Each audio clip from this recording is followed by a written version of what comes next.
इसी बीच आगे बढ़ेंगे, एक और बड़ी और अहम जानकारी सामने आ रही है, आपको बता दें, इसका रुख कर लेते हैं। मध्य प्रदेश को बड़ी सौगात यहां पर मिली है, तो बड़ी जानकारी आपको दे दें। मध्य प्रदेश को बड़ी सौगात दी गई है, खजुराहो में मिलेगी फ्लाइंग ट्रेनिंग एकेडमी। जी हां, बड़ी जानकारी आपको दे दें, कैडेट्स को नहीं लेना होगा विदेश में प्रशिक्षण। तो बड़ी जानकारी आपको दे रहे हैं, पूरे देश में 8 एकेडमी खुलेगी। तो बड़ी जानकारी आपको दे रहे हैं जो इस वक्त सामने आ रही है। एकेडमी खोलने से लोगों को रोजगार भी यहां पर मिलेगा, और आपको बता दें कि जो कैडेट्स हैं उन्हें विदेशों में जाकर अब ट्रेनिंग लेने की आवश्यकता नहीं होगी। और इसी के साथ इसी बीच मध्य प्रदेश को भी ये बड़ी सौगात मिली है, खजुराहो में फ्लाइंग ट्रेनिंग एकेडमी जो है वो खुलेगी। तो बड़ी जानकारी आपको दे दें, कैडेट्स को अब विदेशों में प्रशिक्षण लेने की आवश्यकता नहीं होगी। तो इसी बीच हमारे साथ प्रदेश अध्यक्ष बीडी शर्मा जी जुड़ गए, उनका रुख कर लेते हैं।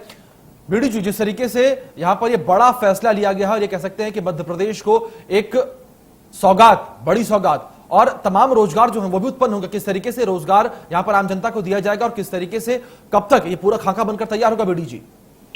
देखिए, सबसे पहले तो मैं भारत के यशस्वी प्रधानमंत्री नरेंद्र मोदी जी को जी और हमारे जो नागरिक उड्डयन मंत्री हैं हरदीप सिंह जी पुरी को बधाई देता हूं कि इन्होंने मेरे संसदीय क्षेत्र खजुराहो को पहले माननीय प्रधानमंत्री जी ने 17 आइकॉनिक सिटी में शामिल किया। अब देश के 5 बड़े शहरों में जो फ्लाइंग एकेडमी जो शुरू हो रही है, जिसमें एक वैश्विक पायलट प्रशिक्षण का जो केंद्र बनेगा, उसके लिए खजुराहो को चुना है। इसके लिए इस क्षेत्र के नौजवानों को, बुंदेलखंड के लोगों को पायलट बनने के अवसर तो मिलेंगे ही, रोजगार के भी बड़े अवसर इससे उपलब्ध होंगे। तो इसलिए मैं माननीय प्रधानमंत्री जी का और माननीय उड्डयन मंत्री जी का बहुत बहुत हृदय से अपने संसदीय क्षेत्र की ओर से बहुत बहुत उनको बधाई और धन्यवाद देता हूँ। जी बीडी जी, यहाँ पर आपसे ये भी जानना चाहेंगे कि कब तक ये एकेडमी बनकर तैयार होगी?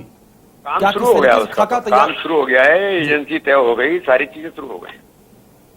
जी बीडी जी, सारी चीजें तैयार हो गई, लेकिन वहीं पर ये एक बड़ी बात, एक बड़ी सौगात मध्य प्रदेश के लिए है, और मध्य प्रदेश की जो जनता है उन्हें भी एक रोजगार का अवसर जो है वो प्रदान होगा, ये सारी बातें। लेकिन यहाँ पर बीडी जी, आपसे कोरोना को लेकर भी जानना चाहेंगे, किस तरीके से इस वक्त प्रदेश सरकार कोरोना को लेकर चिंतित है, और तीसरी लहर को लेकर किस तरीके से काम किया जा रहा है?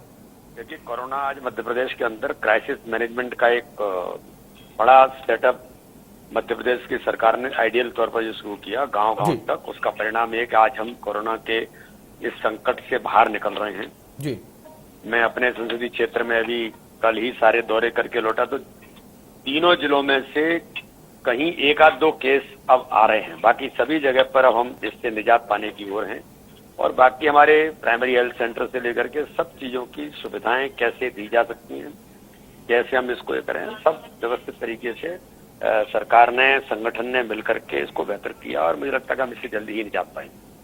जी शर्मा जी, यहाँ पर आपसे ये भी जानना चाहेंगे, जिस तरीके से नरोत्तम मिश्रा जी ने कहा था, बयान दिया था कि विपक्ष जो है वो मुद्दा विहीन हो चुका है, विपक्ष लगातार बरगलाने की कोशिश कर रहा है आम जनता को। आपको भी ऐसा लगता है कि विपक्ष जो है मुद्दा विहीन हो चुका है इस वक्त? उन्होंने गलत नहीं कहा, हम लोगों ने कहा था जी, माननीय मुख्यमंत्री जी ने, हमने क्राइसिस मैनेजमेंट में सभी दलों को शामिल किया जी, और ये कोरोना का संकट कोई राजनीतिक संकट नहीं है, इसमें तो सबको मिलकर के साथ में काम करना चाहिए जी, ये हमने कहा भी था। लेकिन दुर्भाग्य है कि कांग्रेस के लोग केवल आलोचना और कहां रेड पेंसिल अप्रोच करके कहां गलतियां ढूंढ सकते हैं, इसी काम में वो लगे हैं, तो इससे कोई राजनीतिक लाभ नहीं मिलता। इसलिए हम लोगों ने यही कहा कि भाई आप कुछ काम करेंगे, सेवा के काम में आप भी मदद करेंगे तो समाज के लिए, देश के लिए अच्छा होगा। वो उन्होंने किया नहीं, ये उनका काम है, लेकिन भारतीय जनता पार्टी के कार्यकर्ता लगातार बूथ बूथ पर, गांव-गांव में इस काम में लगे हुए हैं। जी बिल्कुल बिल्कुल बीडी शर्मा जी, इस तरीके से पूरा कोरोना काल जारी है, हम भी यही चाहते हैं कि लगातार जो तमाम नेता हैं वो अपने क्षेत्रों में जाएं और आम जनता के लिए काम करते रहें। बहुत बहुत शुक्रिया बीडी शर्मा जी, आपका हमारे साथ जुड़ने के लिए, तमाम जानकारियों के लिए।